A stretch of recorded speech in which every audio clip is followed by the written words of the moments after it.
For daily Ask Reddit. What are some little known relationship green flags?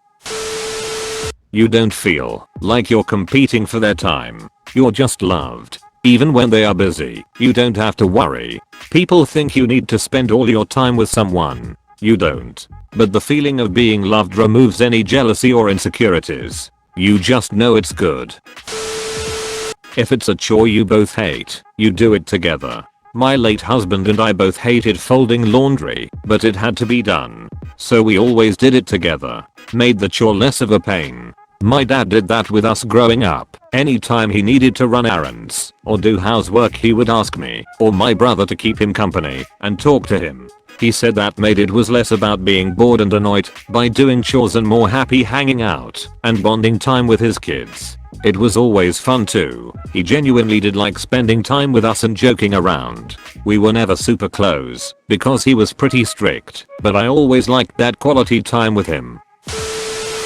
It's a pretty convoluted story, but I was dating a guy, had to drive his car to get him from a situation, and wrecked his car due to mechanical failure, and called my mama to come get me so we could go get him. Rescued him. Then had to tell him I'd wrecked his car. His first question, "Are you okay?" My mom overheard. That one's a keeper.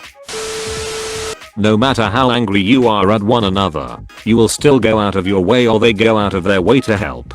I'll be wicked pissed, but I'll angrily make my wife her favorite dinner, even though I don't want to eat. No matter how angry we are at one another, usually only last a short period of time, we will never sabotage or try to teach them a lesson. Many times, it ends up being both apologizing to one another. Arguing and getting angry is just part of a relationship and unavoidable. It is how you deal with it that sets it apart from a healthy relationship versus a bad one. Edit. Thanks for the reward thingies. There is never any harm telling someone you love them. When you like the person that you become when you're with them. Everyone projects a different version of themselves around different people, and if you don't like who you become when you're with someone, it's probably not going to be the healthiest relationship. Your so should bring out the best in you. Came home from working a 12-hour shift one night to a full dinner with my favorite dessert. Never had a girlfriend just decide to cook me a full meal for me to come home to like that. Willingness to forgive you when you make a mistake / speak in anger / etc. rather than hold a grudge or try to punish you.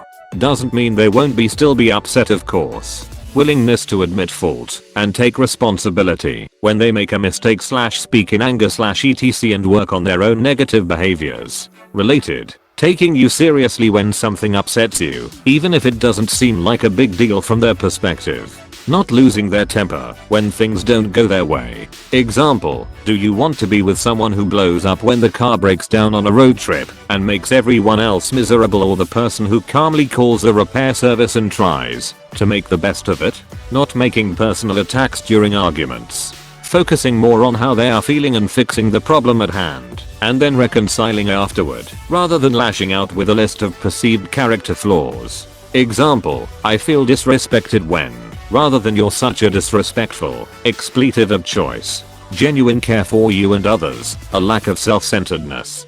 Being open to hear the perspectives of others, even when they don't agree. And understanding that they are not the center of the universe, they are not always right, and there is always something to learn. In short, emotional maturity.